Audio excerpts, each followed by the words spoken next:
Det blir en lang reise. Lang og farefull. Vi må stole på at hver mann er på plass. Gjør jobben sin. For ellers kan ingen føle seg trygg. Forstår du hva jeg mener? Kaptein, ikke sett meg i London, vær så snill. Vi har gjeld å betale. Kom her. Har du sett det slikt noen gang?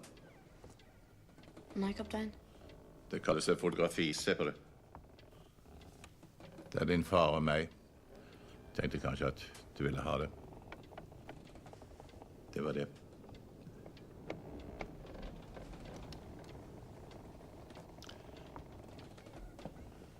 Som et minne hjemmefra.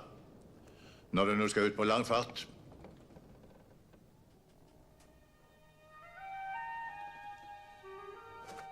Hei. Tusen takk.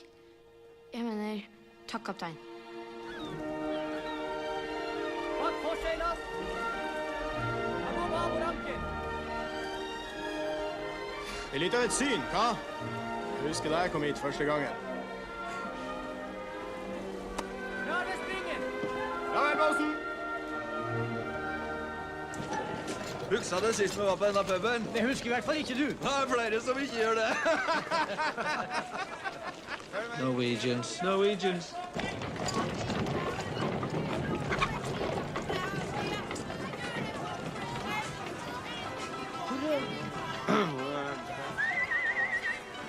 Kom, karer. Her, bossen.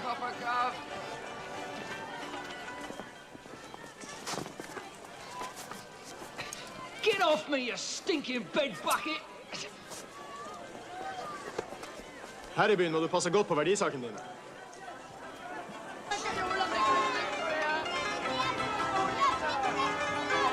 Thank you, sir. So, I've got an heavy one.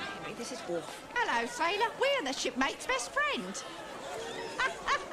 Not today, ladies. I got my little brother with me. Oh! Looks like your brother could do with a little learning. Som jeg sa, pass godt på verdisaken dine.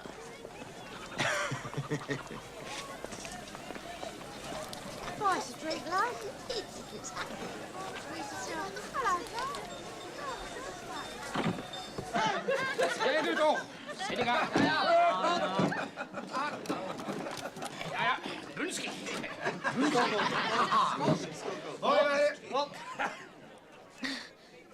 Melk?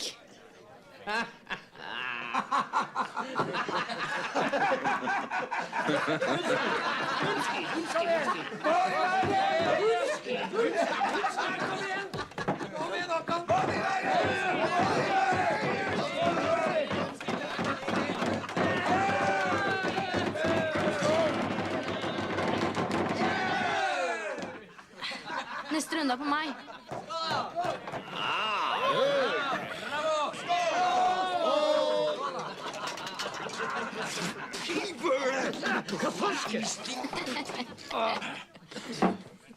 Mjølk? Skål! Bunski? Kom så, få det ned.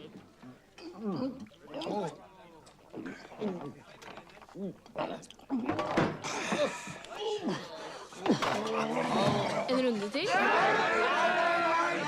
Den her runden tar jeg.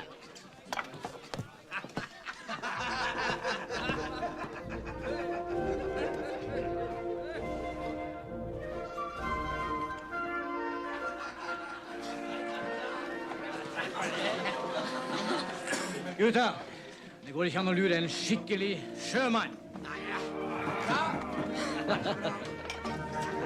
Tusen takk. Vær så god.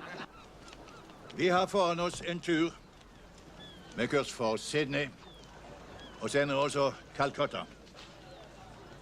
Og som dere alle vet, det er piratfarvann. Rederiet har hyret en førstestyrmann som kjenner disse farvannene.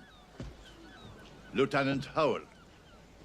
Mr. Howell er en av de mest anerkjente offiserer i the British Royal Navy. So, Mr. Howell, I'm pleased to have you and your bosun, join us. I wish you welcome on board.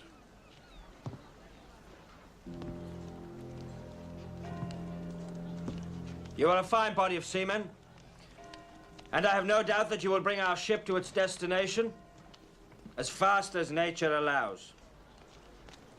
Some of you may be concerned about pirates. Do not be.